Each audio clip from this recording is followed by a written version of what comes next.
আর যদি কলেজে কোনো অনুষ্ঠান হয় তাহলে স্যার হচ্ছে করে এই মেয়েরা নাচতে চায় না কিন্তু স্যার ওদের হাত ধরে টাইনা নিয়ে নাচানাচি করে। এরকম করব কিসের জন্য? বাথরুমে গিয়ে টিকটক করে, তারপরে মোবাইলে কথা বলে, এরকম করে শরীরে হাত দিয়ে বলে এটা কি মানে পরশত এত ব্যথা পাইলাম কিসের জন্য থাপ্পড় দিয়া। 100% মিথ্যা এবং উদ্দেশ্য প্রণোদিত।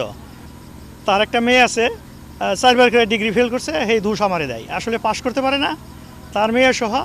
আর একটা শিক্ষক যদি একজন স্টুডেন্টের শরীরে যদি থাপ্পড় মারে, হাত মানে সর্বোচ্চ কত সেকেন্ড হাত এই শরীরে থাকবে, কিন্তু উনি থাপ্পড় মারে সেই জায়গায় আবার ধৈরা মানে এরকম করে করা শুরু করে, এগুলা কি মানে একজন প্রধান শিক্ষকের মানে বৈশিষ্ট্য?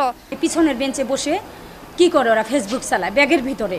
এমন দিনও আছে ধুমচাকাতের ভিতরে সে একটা চেয়ার নিয়ে বসে রয়েছে, আর দুই পাশে দুটো গরু ছাগল আছে।